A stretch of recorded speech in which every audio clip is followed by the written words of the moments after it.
प्रिय छात्र एवं छात्राओं, दीपावली के महान पर्व के बाद मैं वीडियो आज आप लोग के बीच प्रस्तुत करने जा रहा हूं। और आज मैं जो नया टॉपिक्स आपको बीच बताने जा रहा हूं, उस टॉपिक्स का नाम है कर्नाटक का युद्ध। तो आप यह शीर्षक है कर्नाटक का युद्ध।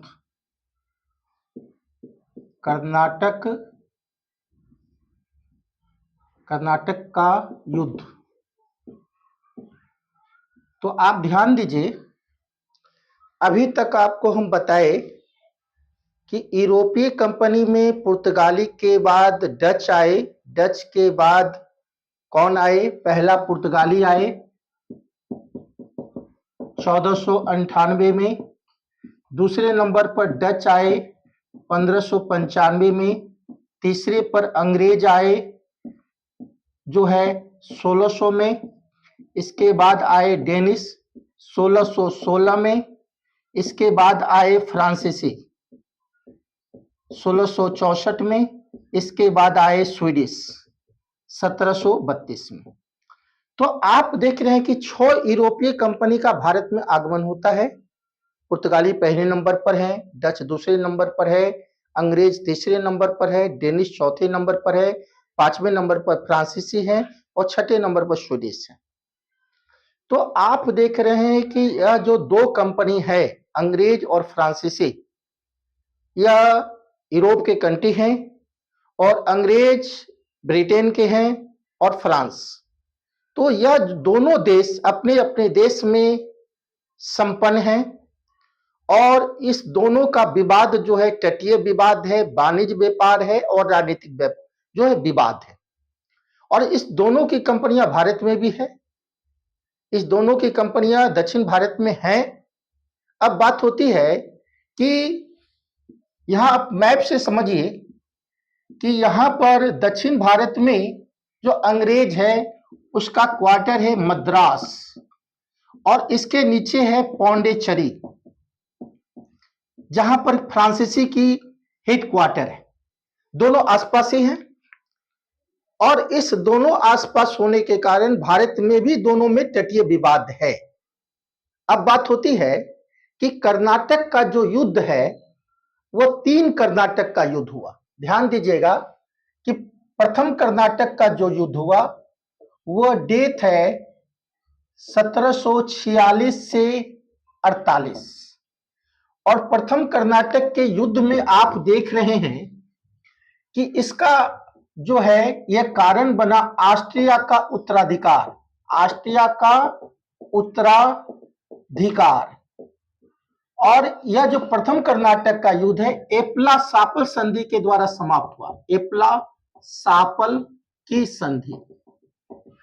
तो आप देख रहे हैं कि प्रथम कर्नाटक युद्ध में भारत की राजनीतिक विवाद नहीं है, यह यूरोप की विवाद है। ऑस्ट्रिया के उत्तराधिकार के कारण ब्रिटेन और फ्रांस आपस में लड़ गए और उसका प्रभाव भारत के यूरोपीय कंपनी जो है ब्रिटेन और फ्रांस पर भी पड़ा, जिसके कारण प्रथम कर्नाटक का युद्ध हुआ और वह एप्ला-सापल संधि के द्वारा 1748 में समाप्त हुई। तो प्रथम कर्नाटक का युद्ध 1746 से 48 और उसका कारण बना ऑस्ट्रिया का उत्तराधिकार की समस्या। इसमें 2 आपस देश, शक्तिशाली देश ब्रिटेन और फ्रांस आपस में लड़ गए और यह जो है एप्ला-सापल की संधि के द्वारा समाप्त हुआ। और उसका प्रभाव प्रथम कर्नाटक के युद्ध में जो यूरोपीय कंपनी थी ब्रिटेन और फ्रांस, ये आपस में लड़ गए और यह प्रथम कर्नाटक का आगाज जो है भारत में शुरू हो गए।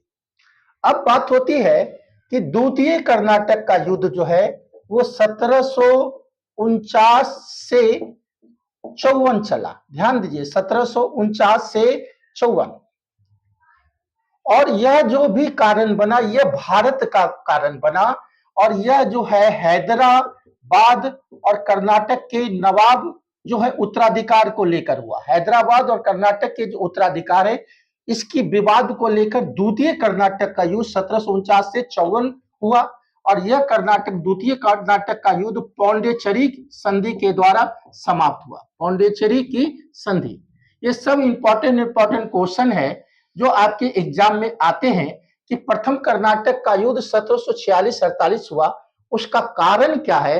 तो उसका कारण है ऑस्ट्रिया का उत्तराधिकार या भारत की समस्या ने यूरोप की समस्या है। इसके बाद यह किस संधि के द्वारा समाप्त हुआ? तो एप्ला सापल की संधि के द्वारा प्रथम कर्नाटक का युद्ध 1748 में समाप्त हुआ और 1749 से 54 दूसरी कर्नाटक का युद्ध, यह भारत की समस्या थी। और यह भारत की समस्या क्या थी? तो हैदराबाद और कर्नाटक के जो राजा हैं, इसके उत्तराधिकार को लेकर द्वितीय कर्नाटक का युद्ध की आगाज हुई 1749 से 54 और यह पौंडीचेरी की संधि के द्वारा समाप्त हुआ। और यह 1754 और 55 में यह संधि हुई और इसी संधि के द्वारा, पौंडीचेरी की संधि के द्वारा, यह जो है द्वितीय कर्नाटक का युद्ध समाप्त हुआ। अब है तृतीय कर्नाटक का युद्ध। तो तृतीय कर्नाटक का युद्ध जो है वो आप देख रहे हैं कि 1749 से 54 और एक साल से गैपिंग है, एक साल युद्ध नहीं हुई। और वो 1756 से 1763 यह तृतीय कर्नाटक का युद्ध हुआ और इसके भी समस्या जो है यूरोप की समस्या है। ब्रिटेन और फ्रांस 7 वर्ष तक युद्ध किए, जिसको सप्तवर्षीय युद्ध कहा जाता है। कितने वर्ष तक? 7 वर्ष तक। कौन कौन देश? ब्रिटेन और फ्रांस। और यही कारण है, इस युद्ध का कारण बना सप्तवर्षीय युद्ध। सप्तवर्षीय किसके किसके बीच युद्ध हुआ? 7 वर्ष तक ब्रिटेन और फ्रांस के बीच यूरोप में हुआ और वही कारण बना और यह पेरिस की संधि के द्वारा समाप्त हुआ। कौन सी संधि के द्वारा? और पेरिस की संधि कब हुई? 1763 में। तो पेरिस की संधि के द्वारा है तृतीय कर्नाटक युद्ध को रोक दिया गया। तो आप देख रहे हैं कि 3 कर्नाटक का युद्ध हुए और तीनों कर्नाटक जो है हैदराबाद के अधीन थे, भारत के तटीय क्षेत्र थे और तीनों कर्नाटक की धरती पर हुए और इसलिए इसको कर्नाटक के युद्ध के नाम से जाना जाता है। अब बात होती है कि मैं खंड बाय खंड वीडियो में प्रथम कर्नाटक युद्ध को विस्तृत रूप से आपके बीच ला रहा हूं। इसको ध्यानपूर्वक समझिए और बच्चे के बीच बहुत कॉम्प्लेक्स रहता है, मैं बहुत इजी वे में इसको समझा दूंगा। आप लोग बहुत इजी वे में, किसी प्रकार की कोई समस्या आपके बीच नहीं रहेगी इस कर्नाटक के युद्ध के विषय में। तो मैं चैप्टर का नाम बोल रहा हूं फिर से, प्रथम कर्नाटक का युद्ध। प्रथम कर्नाटक का युद्ध कब हुआ? 1746 से 48। तो प्रथम कर्नाटक के युद्ध में ऑस्ट्रिया का उत्तराधिकार समस्या बनी, एप्ला सापल की संधि के द्वारा समाप्त हुआ। तो ध्यान दीजिए, ऑस्ट्रिया का उत्तराधिकार समस्या है क्या? तो इसको पूरा डिटेल से मैं समझाता हूं। ऑस्ट्रिया के राजा के कोई अपने पुत्र नहीं थे, पुत्री थी और उस पुत्री को जो है बहुत सारे देश बैठाना चाहते थे, बहुत सारे देश नहीं बैठाना चाहते थे। तो यही कारण है कि ब्रिटेन और फ्रांस वो ऑस्ट्रिया में अपना जो है नियंत्रण चाह रहे थे। ब्रिटेन चाह रहा था कि ऑस्ट्रिया में नियंत्रण मेरा हो, फ्रांस चाह रहा था कि नियंत्रण मेरा हो और दोनों आपस में जो है लड़ गए और 2 गुट हो गया। एक गुट फ्रांस के नेतृत्व में और एक गुट ब्रिटेन के नेतृत्व में। जो फ्रांस के नेतृत्व में जो गुट बना उसमें फ्रांस मेन है, स्पेन है, स्वीडिश है और पर्सिया है। तो प्रथम गुट में कौन कौन है? फ्रांस है, स्पेन है, स्वीडिश है और पर्सिया है। और दूसरे गुट में कौन कौन है? तो ब्रिटेन है, डच गणराज्य है, इसके बाद रूस है। तो इस ऑस्ट्रिया के उत्तराधिकार में 2 गुट बन गए, एक फ्रांस, स्पेन, स्वीडिश और पर्सिया और दूसरे ग्रुप में ब्रिटेन नेतृत्व कर रहा है, उसके साथ डच है, डच गणराज्य है और रूस है। और ये दोनों आपस में लड़ गए ऑस्ट्रिया के उत्तराधिकार को लेकर और यह 1740 में शुरू हो गई यूरोप में और भारत में इसकी खबर आई 1746 और 1746 में आप देख रहे हैं इसकी खबर मद्रास और पौंडीचेरी पहुंची और मद्रास में अंग्रेज के जो गवर्नर हैं वो है निकोलस मोर्स। कौन है? निकोलस मोर्स हैं। और पौंडीचेरी में फ्रांसीसी के जो है महत्वाकांक्षी और प्रबल गवर्नर हैं डुप्ले। अब डुप्ले ये इस बात को भली भांति जानता था कि ब्रिटेन हमसे नौसेना में बहुत आगे है और उसके पीछे आगे होने के पीछे कारण भी है, बहुत सारे कारण बनते हैं। क्या क्या कारण था ब्रिटेन नौसेना में आगे था? क्योंकि ब्रिटेन एक ऐसा देश है जिसके चारों ओर समुद्र ही समुद्र है, कोई देश बीच में नहीं है, चारों ओर से समुद्र है और यही कारण है कि ब्रिटेन अपनी नौसेना को मजबूत किया, पानी की जहाज को बनाया और कई सैकड़ों जहाज का निर्माण करने के बाद अपनी नौसेना को ब्रिटेन में मजबूत किया। दूसरा कारण यह बनता है कि भारत विश्व में औद्योगिक क्रांति आई। इस औद्योगिक क्रांति का सबसे ज्यादा लाभ ब्रिटेन को हुआ और उसका नौसेना उसमें बहुत मददगार हुए। उस व्यापार में ब्रिटेन में कई हजारों उद्योग धंधे लगे और वह व्यापार की दृष्टि से काफी पहला सफल हो गया। यानी औद्योगिक जो है विकास जो है ब्रिटेन में हुआ। पुनः जागरण का सबसे ज्यादा लाभ, पुनः जागरण के बाद सबसे ज्यादा लाभ ब्रिटेन को हुआ और यही कारण है कि ब्रिटेन नौसेना में सबसे आगे है और डुप्ले इस बात को जानता था। और यह खबर आई ऑस्ट्रिया का उत्तराधिकार की समस्या जो है को लेकर भारत में 1746 में। अब दोनों लड़ाई की स्थिति में पहुंच गई कंपनी। डुप्ले अनुरोध किया, किससे अनुरोध किया? तो मद्रास के गवर्नर निकोलस मोर्स से अनुरोध किया कि वो यूरोप में लड़ रहे हैं, हम लोग व्यापार करने भारत आए हैं, हम लोग के बीच युद्ध नहीं होना चाहिए। ये बात जो है डुप्ले निकोलस मोर्स को कहा कि आपस में हम लोग मिलकर व्यापार करें और हम लोग आपस में कभी लड़ेंगे नहीं, क्योंकि लड़ने से दोनों व्यक्ति को नुकसान होगा। अब ये जान रहा था डुप्ले, चूंकि अपनी कमजोरी जान रहा था कि मैं नौसेना में कहीं उसके आगे नहीं हूं, अंग्रेज के आगे।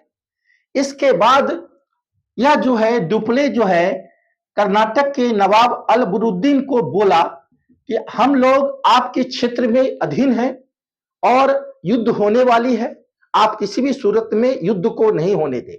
अलबरुद्दीन कर्नाटक के नवाब आदेश दिया अंग्रेज को कि मेरे साम्राज्य में कोई युद्ध नहीं होगा। लेकिन इसी बीच ब्रिटेन से एक कमांडर चलता है बार्नेट के नेतृत्व। ध्यान दीजिएगा, वो कमांडर कौन है? बार्नेट। और यह विशाल नौसेना को लेकर ब्रिटेन से चल देता है और उसको रास्ते में फ्रांस की जहाज मिलती है और उस फ्रांस की जहाज को बार्नेट लूट लेता है और कब्जा कर लेता है। और प्रथम कर्नाटक का युद्ध का कारण भी भारत में ही बना कि यह जो ब्रिटेन के कमांडर बार्नेट थे वो फ्रांस की जहाज को लूट कर कब्जा कर लिया।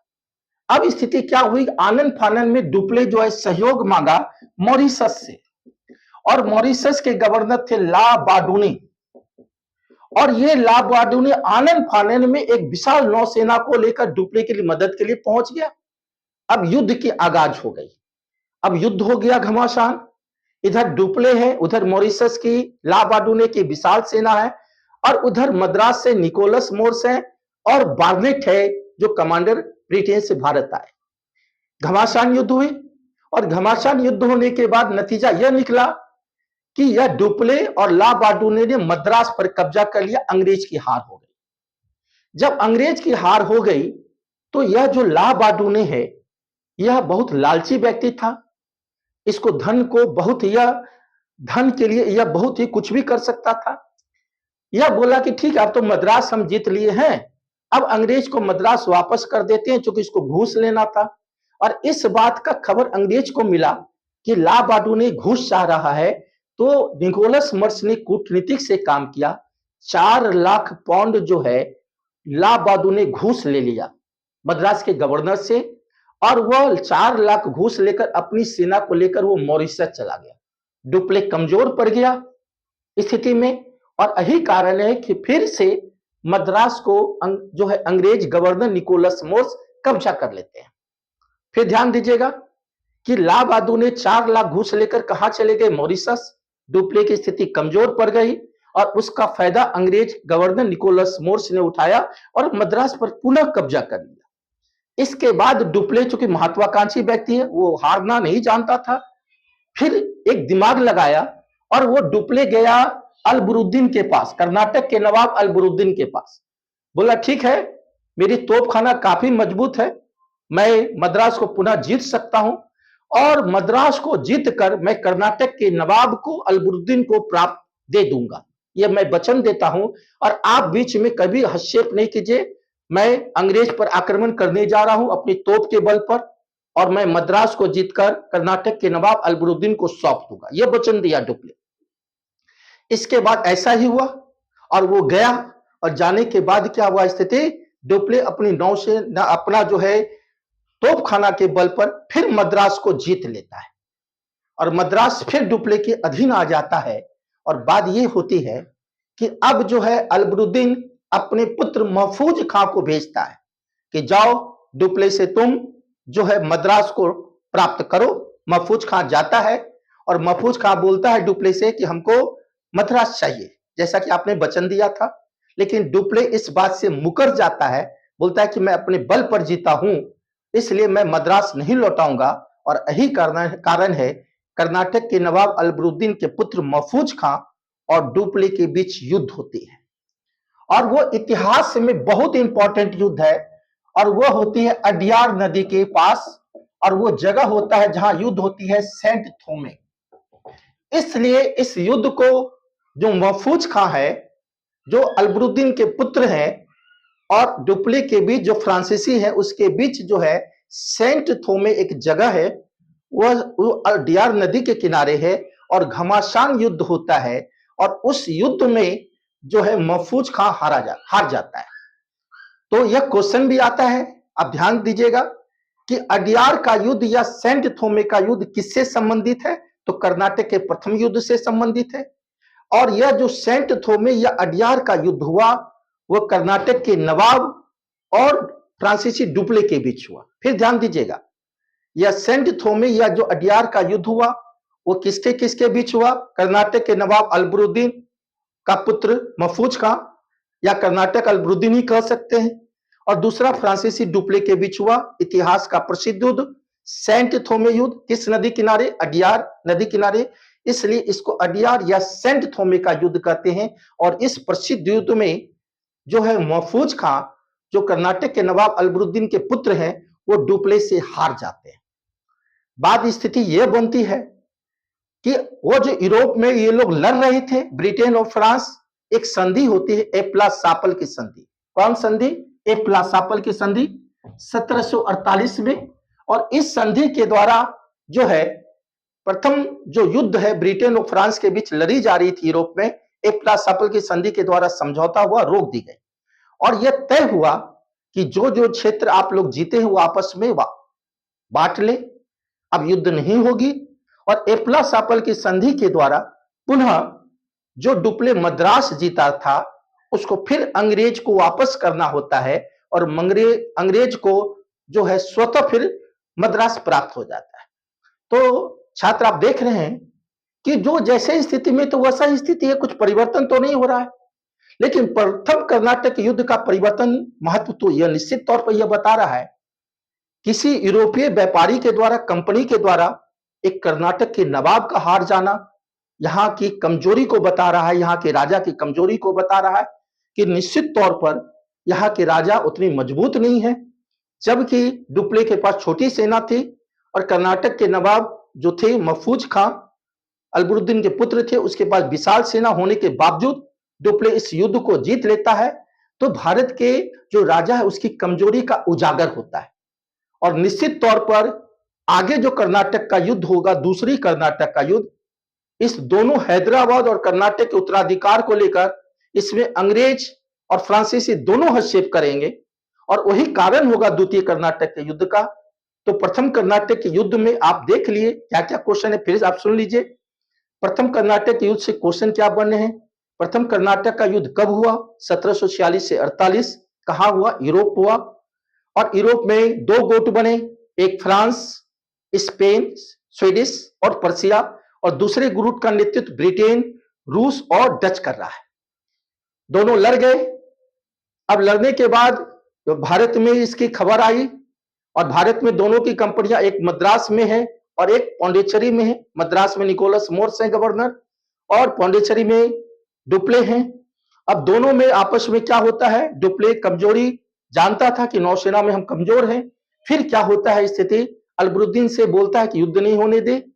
लेकिन इसी बीच बार्नेट के नेतृत्व में एक कमांडर ब्रिटेन से चलती है नौसेना को लेकर, और यह बार्नेट क्या करता है कि समुद्र में फ्रांसीसी जहाज को लूट लेता है, कब्जा कर लेता है, और भारत में प्रथम कर्नाटक का युद्ध आगाज शुरू हो जाती है। आनन फानन में मॉरिशस से डुप्ले के सहयोग के लिए एक विशाल सेना आती है, और दोनों विशाल सेना लाबाडूने और डुप्ले मद्रास को जीत लेता है और वह 4 लाख घूस लेकर ला बर्डूने मॉरिशस चला जाता है।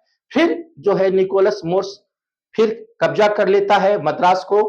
फिर डुप्ली क्या करता है, अलबरुद्दीन से बोलता है कि मेरा तोपखाना मजबूत है, मैं मद्रास को फिर जीतूंगा, आप हस्तक्षेप नहीं कीजिए। और उसके बाद फिर क्या होता है कि अपनी तोपखाना के बल पर जो मद्रास को जीत लेता है डुप्ले।